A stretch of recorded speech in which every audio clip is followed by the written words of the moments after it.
So now you've watched Bozeman Science, you can now start to understand what we're looking at here. We have a character map or a character table, different people call it different names, and we have a phylogenetic tree.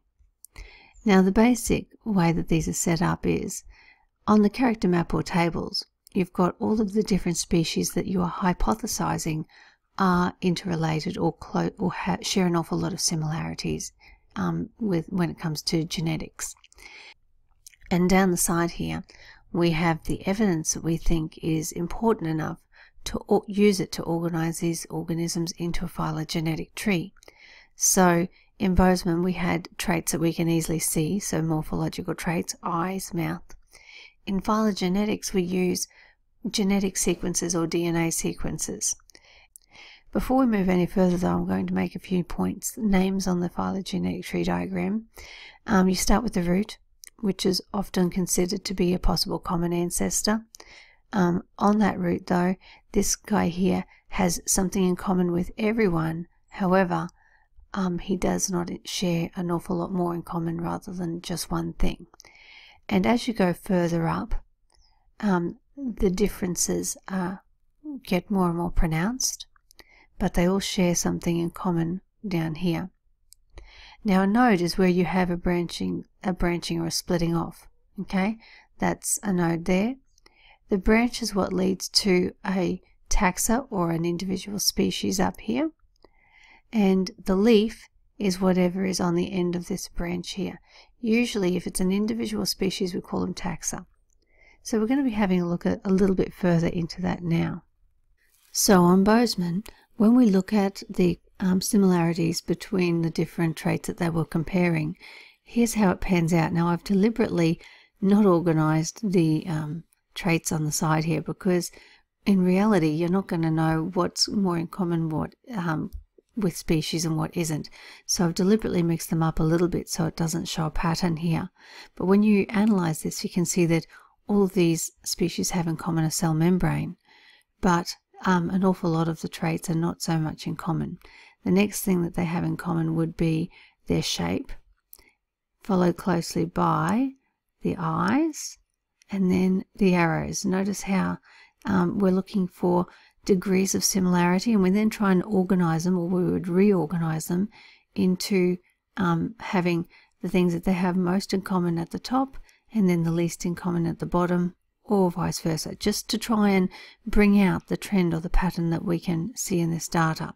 So if we reorganize them, you would actually see almost a diagonal shape to the ones, because they would be getting more and more dissimilar as you go along.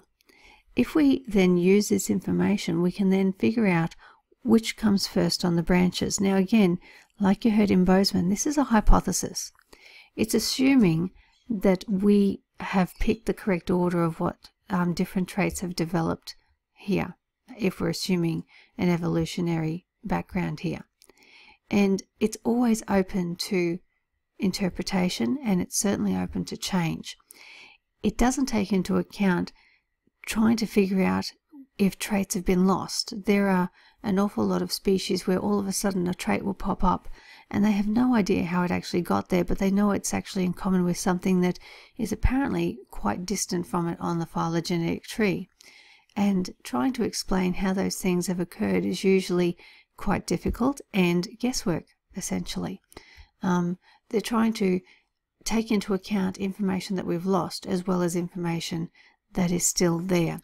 So this is essentially a hypothesis of what is possible, but it's certainly not set in stone and certainly not the only way that this can be interpreted, so keep that in mind.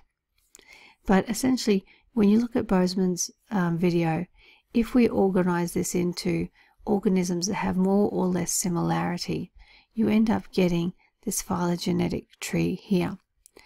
Now why is this important? Well, we've already gone back into that in our previous classification videos, but essentially it helps us to make predictions and transfer information and learning across species. What we know in one species or have learned, we can usually transfer an awful lot of that information and understanding over to other species. We can assume that medical treatments that work on one species might have a similar effect on another species if they are close genetically. So all of this information allows us then to transfer and make predictions of other species based on learning that we have in previous species. So it is very useful to know what we share. Okay, so take that into account when you're looking at this, and we're going to actually be practicing developing these and interpreting these in class with some exercises. The next video you have is actually going to take you through how to do some of those problems.